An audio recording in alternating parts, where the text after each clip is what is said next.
Praise the lord. అందరికీ వందనాలు. ఈరోజు దేవుని వాక్యం అనే కార్యక్రమానికి మీకు అందరికీ ఆహ్వానం తెలియచేస్తున్నాను. నేటి దినం మూల వాక్యముగా యోహాను సువార్త 19వ అధ్యాయము 30వ వచన భాగాన్ని చదువుకుందాం. యేసు ఆ చిరక పుచ్చుకొని సమాప్తమైనదని చెప్పి తల వంచి ఆత్మను అప్పగించిన. చూడండి ప్రియులారా, చదివినటువంటి లేఖన భాగములో మనం గమనించినట్లయితే పరమతండ్రి దేవాది దేవుడు ఒక అద్భుతమైనటువంటి మాటను మాట్లాడుతూ ఉన్నాడు. గొప్ప దైవికమైనటువంటి ఉద్దేశములు నెరవేర్చినటువంటి ప్రణాళికలు నెరవేర్చినటువంటి మాటను ఆయన తెలియజేస్తూ ఉన్నాడు. సమాప్తమైనది అనేటువంటి విషయాన్ని లేఖనాల్లో మనం చూస్తూ ఉన్నాం. సమాప్తమైనది అని అంటే ఏం సమాప్తమైనది అంటే, సమాప్తమైనది అంటే అర్థం ఏంటిది? అయిపోయింది. సమాప్తమైనది, అయిపోయింది, ముగించబడ్డది. చూడండి ప్రియులారా, యేసుక్రీస్తు వారు ఈ మాట పలుకుతున్నాడు కదా, సమాప్తమైనదని. ఏ విషయాల గురించి అయినా సమాప్తమైనదని పలుకుతున్నాడనంటే, పరమతండ్రి దేవాది దేవుడు, లోకరక్షకుడైనటువంటి యేసునాథుడు ఇద్దరు కలిసి ఒక అగ్రిమెంట్ రాసుకున్నారు, ఒక ఒప్పందం చేసుకున్నారు, ఒక ఒడంబడిక చేసుకొని ఆ ఒడంబడిక, ఆ ఒప్పంద ప్రకారము మనుష్య కుమారుడైనటువంటి యేసుక్రీస్తు వారు ఆ ఒప్పందాన్ని నెరవేర్చటానికి, జరిగించటానికి పరమును విడిచి భూలోకములోనికి కన్యక మరియ గర్భమున భూమి మీదకి వచ్చినట్లుగా లేఖనాలు మనం చూస్తున్నాం.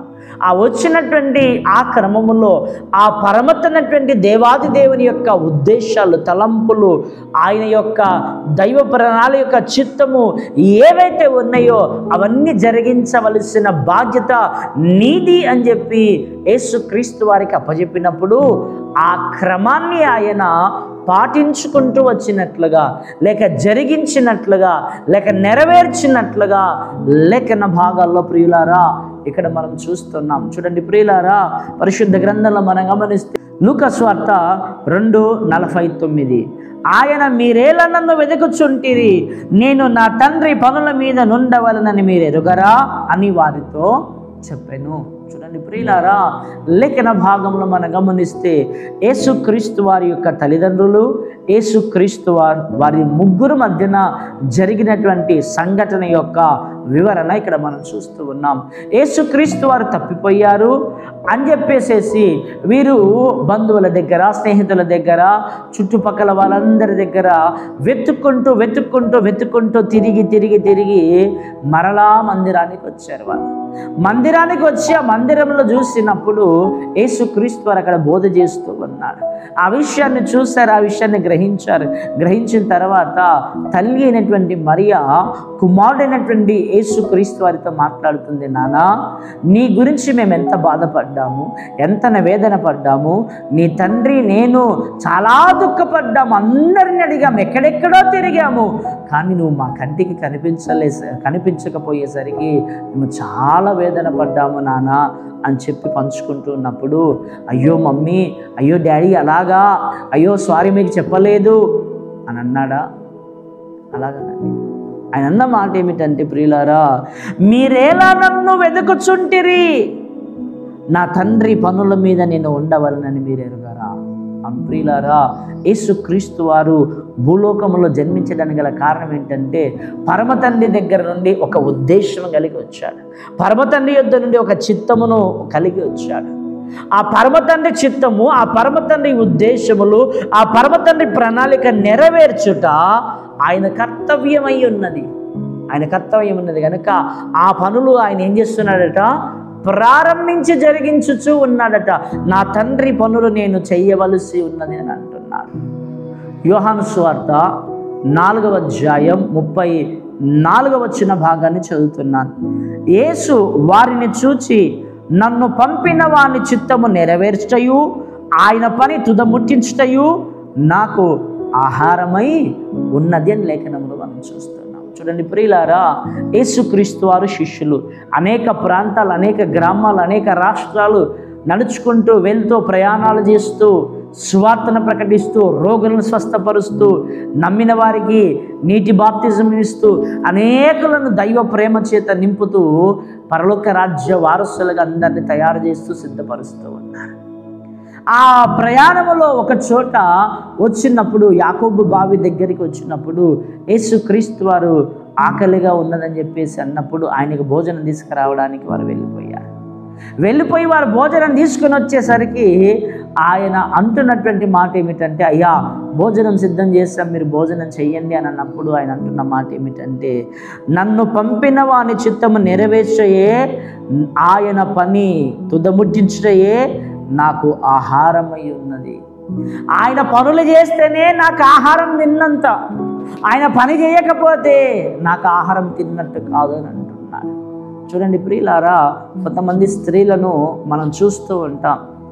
ఆ స్త్రీలను మనం పలకరించినప్పుడు 10 గంటలకో 11 గంటలకో మనం అలా 12 గంటల మధ్యన అలా మనం పలకరించినప్పుడు, అమ్మ భోజనం చేశారా, అమ్మ టిఫిన్ చేశారా అవి అని అంటే అలానే మాట ఏమిటంటే, అయ్యా ఇంకా కొన్ని పనులు ఉన్నాయి అని. అమ్మ పనులు తర్వాత చేసుకోవచ్చు కదా, తినొచ్చు కదా ఫస్ట్ అంటే, తింటే మేము పనులు చేసుకోలేమయ్యా, తింటే అన్ని పనులన్నీ ఆగిపోతాయి అని అంటూ ఉంటారు. అవును ప్రియులారా, ఒక మనుష్యుడే విధంగా పలికినప్పుడు దైవ కుమారుడు ఇంకెలా పలకగలుగుతాడు ఆలోచన చేయండి. చూడండి ప్రియులారా, లేఖనం సెలవిస్తున్నది, నా తండ్రి పనులు చేయుటయే, నా తండ్రి చిత్తమును నెరవేర్చయే నాకు ఆహారమై ఉన్నది, నాకు భోజనమై ఉన్నది అనే విషయాన్ని దేవుని లేఖనాల్లో మనం చూస్తున్నాం. యేసుక్రీస్తు వారు ప్రార్థన చేస్తూ, యోహాను సువార్త 17:4, చేయుటకు నీవు నాకు ఇచ్చిన పని నేను సంపూర్ణముగా నెరవేర్చి భూమి మీద నిన్ను మహిమపరిచితిని ప్రార్థన చేస్తూ ఉన్నాడు. ఆ ప్రార్థనలో ఆ పరమ తండ్రికి తెలియజేస్తున్నాడు. ప్రార్థన అంటే ఏంటి? ఒకరొకరు మాట్లాడుకుని, అనగా దేవుడు దేవునితో ప్రార్థన చేసే వ్యక్తి ఇద్దరు మాట్లాడుకుని. ఆ ప్రార్థనలో దేవునితో మాట్లాడుతుంటున్న మాట ఏమిటంటే, నా తండ్రి నాకు ఏ పనులైతే అప్పచెప్పావో, ఏ కార్యాలు చేయమని చెప్పావో, నీ ఉద్దేశాలు ఏవేవైతే చెప్పావో ఆ పనులన్నీ నేను ఏం చేశాను, సంపూర్తిగా ముగించి ఉన్నాను, సంపూర్ణం చేసి ఉన్నాను. భూమి మీద నిన్ను మహిమపరిచితిని, నీవు నాకు ఇచ్చిన నీ పని నేను సంపూర్ణంగా చేసి నిన్ను మహిమపరిచితిని అనేటువంటి విషయాన్ని ఇక్కడ లేఖనాల్లో మనం చూస్తున్నాం. అవును ప్రియులారా, యేసుక్రీస్తు వారు సమాప్తమైనదని ఎందుకన్నాడంటే, ఆయన చేసే పనులకి ఏవీ లేవు, అన్ని పనులు ఒక్కటి తప్పకుండా అన్నీ చేసేసేది కనుక ఆ మాట పలుకుతున్నాడు, సమాప్తమైనదని. అవును ప్రియులారా, ఒక మాట ఈరోజు నేను మిమ్మల్ని అడగాలని ఆశపడుతున్నాను. ఏమిటి ఆ మాట అంటే, ఒక ప్రశ్న మనల్ని మనం వేసుకుందాం. నువ్వెందుకు భూమి మీద పుట్టావు? నీ పట్ల దేవుని ప్రణాళిక ఏమిటి? నువ్వు స్త్రీవి కావచ్చు, పురుషుడవు కావచ్చు, భార్యవు కావచ్చు, భర్తవు కావచ్చు. నీ పట్ల, నీ కుటుంబం పట్ల, నీ సంఘం పట్ల దేవునికి కొన్ని ప్రణాళికలు ఉన్నాయి. అయితే ఏదేమైనప్పటికీ వ్యక్తిగతంగా నీవు భూమి మీద జన్మించావు. ఆ పరమ తండ్రి యొక్క ఉద్దేశములు నీ పట్ల ఏమై ఉన్నాయి అది తెలుసుకోవాలి.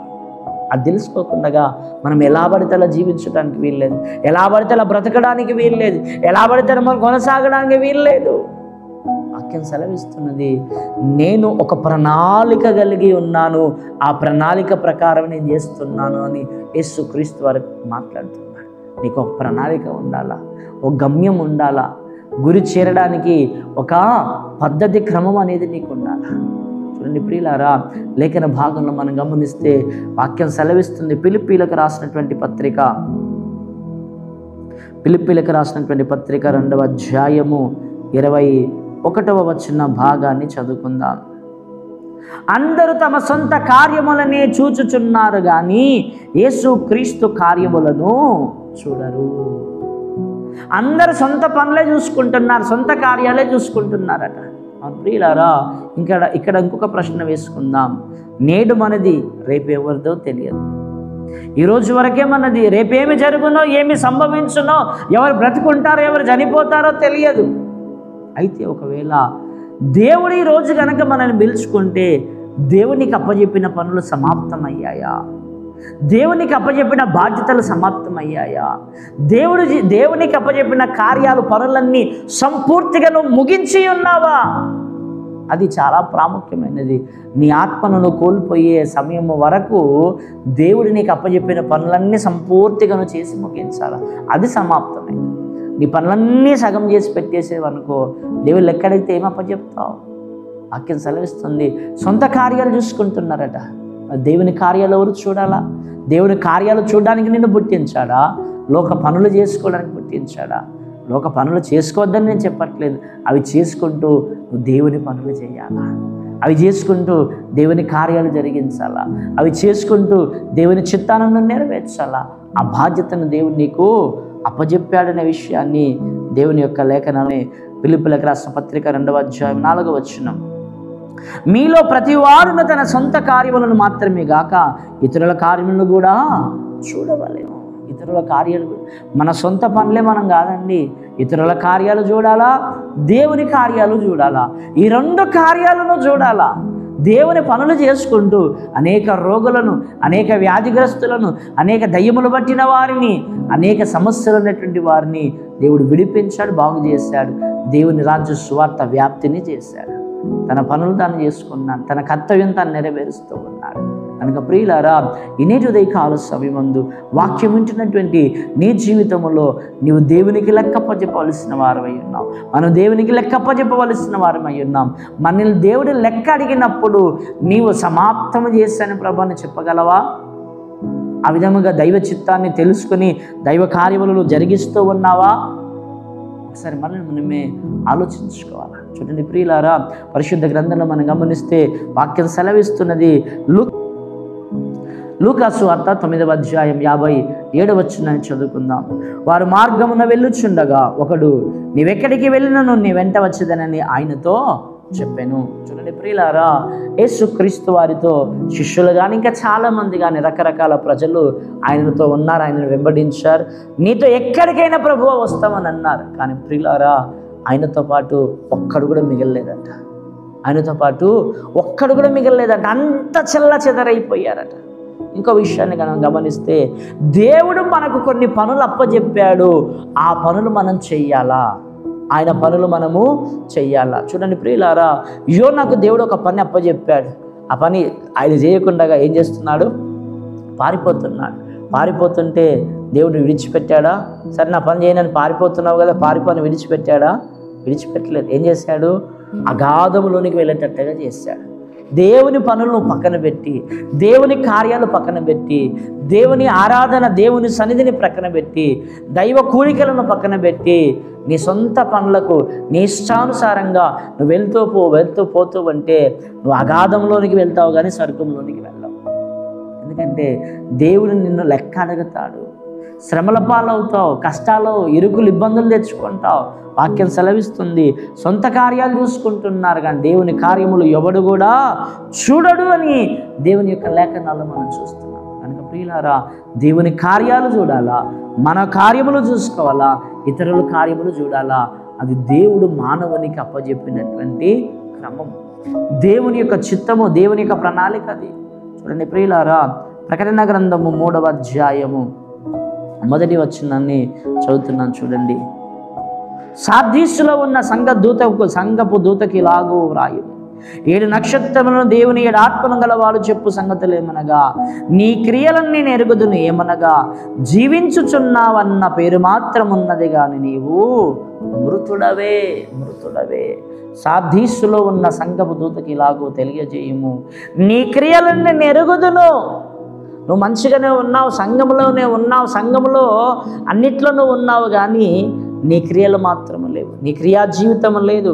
పేరు మాత్రమే ఉన్నది. ఈయన సంఘస్థుడు, ఈయన విశ్వాసి, ఈయన సంఘ పెద్ద, పేరు మాత్రమే ఉన్నది. బోధకుడు, సేవకుడు, ప్రవక్త, పేరు మాత్రమే ఉన్నది కానీ క్రియా జీవితంలో ఏమి లేదట. కనుక పేరు మాత్రమే ఉంటే వాళ్ళు ఎవరనట? నీవు మృతుడవే. నీవు మృతుడు. పేరు కాదు మనకు కావాల్సింది. బిషపులని, ప్రవక్తలని, బోధకులని, ఉద్యోగ ప్రసంగికులని, విశ్వాసులని, సంఘ పెద్దలని, నాయకులని పేర్లు కాదు మనకు కావాల్సింది ఏంటంటే దేవుని చిత్తము భూమి మీద నా వంతు కర్తవ్యం నెరవేర్చి జరిగించాలనేటువంటి ఆరాటం నీవు కలిగి ఉండాలా. ఆ దేవుని చిత్తాన్ని నేను నెరవేర్చాలా. ఆ దేవుని ప్రణాళికను నెరవేర్చాలా. నెరవేర్చి నీ శ్వాస విడిచే లోపు నువ్వేం చేయాలా? ప్రభు నాకు అప్పచెప్పిన బాధ్యతల్ని నెరవేర్చాను అని చెప్పి నిన్ను నీవే అప్పచెప్పుకోవాలి. నిన్ను నీవే నీ ప్రాణమును దేవునికి అప్పచెప్పుకోవాలి. కనుక ప్రియులారా, సమాప్తమైనదని క్రీస్తు ఏం చేశాడు? తన పనులన్నీ ముగించుకున్నాడు, తన కర్తవ్యాన్ని నెరవేర్చాడు. ఆ విధంగా నీ కర్తవ్యాన్ని నెరవేర్చే క్రైస్తవునిగా జీవించాలని ప్రభుపేట మనవి చేస్తూ ఈ మాటలు ముగిస్తున్నాను. ప్రార్థన చేసుకుందాం. పరిశుద్ధులని వందనాలు, స్తోత్రాలు. ఈ నీ మాటలు నా హృదయంలో, మా అందరి హృదయాల్లో మీరు ఫలింపచేయమని, నువ్వు మాకు అప్పచెప్పిన పనిని శక్తి లోపము లేకుండా చేయటకు సహాయం చేయమని క్రీస్తు పెట్టి వేడుకుంటున్నాం తండ్రి.